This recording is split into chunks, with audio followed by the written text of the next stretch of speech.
Hi, and welcome to the History and Curiosities channel. As we know, both China's Qing Dynasty and India's Mughal Empire were great empires that not only dominated their regions, but also had a profound influence on world history. The Mughals ruled most of India for centuries, while the Qing Dynasty reigned over China for almost 300 years.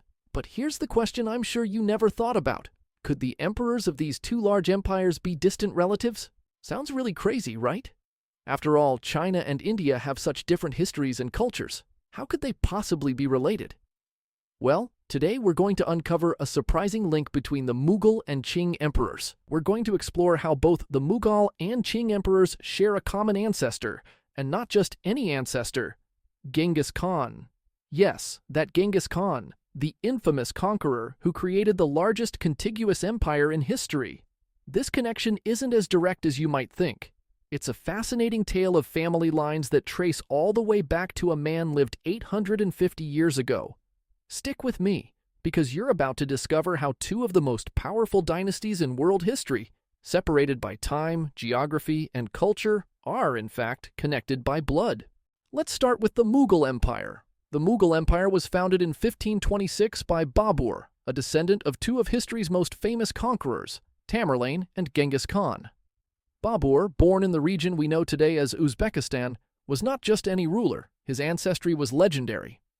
Babur was born in Fergana, a small kingdom in Central Asia. His father was Umar Sheikh Mirza, a ruler of the region and a direct descendant of Tamerlane, the notorious warlord who conquered much of Central Asia, the Middle East, and parts of India.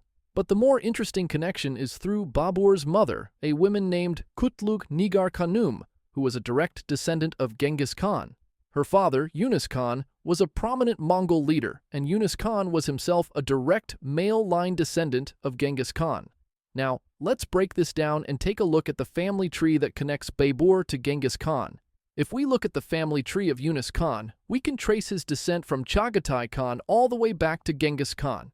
Here's how it looks. Yunus Khan was the son of Wais Khan, who was the son of Sherali Auglan, and so on, all the way back to Chagatai Khan, the second son of Genghis Khan. This means that Babur, the founder of the Mughal Empire, was a direct descendant of Genghis Khan through his mother's side.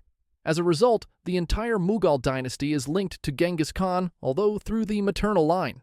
Now, let's move on to the Qing Dynasty. The Qing Dynasty, which ruled China from 1636 to 1912, was founded by the Manchu people from the northeastern region of China. It was the last imperial dynasty of China, and at its height, it controlled a vast territory that stretched from the Sea of Japan in the east to Afghanistan in the west, and from the Mongolian Plateau in the north to the South China Sea in the south. The Qing dynasty was established by Nurhaci in 1616. His son Hong Taiji formally founded the dynasty in 1636. But the real twist comes when we look at the ancestry of the Qing emperors.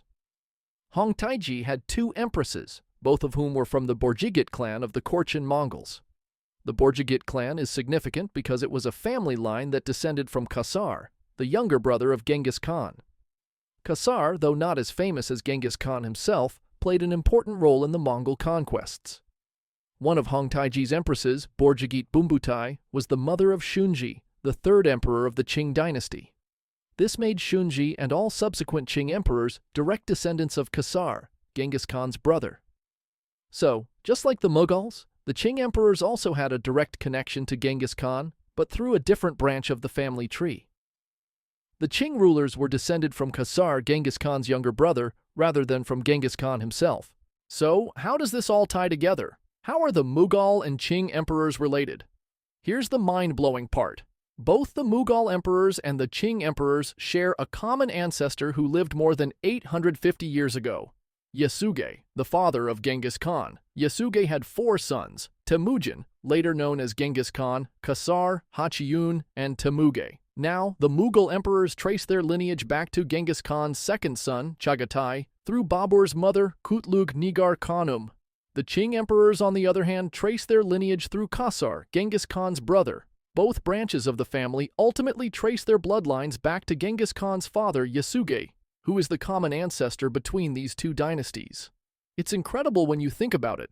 Two of the most powerful empires in history, separated by vast distances and centuries, are distant relatives.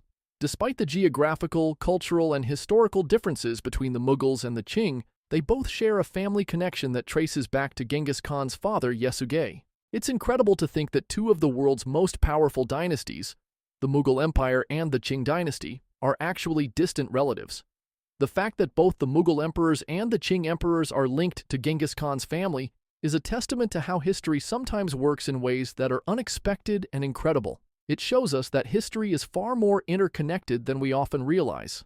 Empires that seem to be completely separate from one another can share common ancestors, and the stories of these empires, no matter how different they seem on the surface, can often come together in ways we don't anticipate. In the case of the Mughals and the Qing, what initially appears to be an impossible connection is, in fact, a reality rooted in centuries of shared ancestry. And this is the fascinating power of history, where even the most unlikely connections can tie people all together. If you found this video fascinating, leave a comment below and let me know what you think.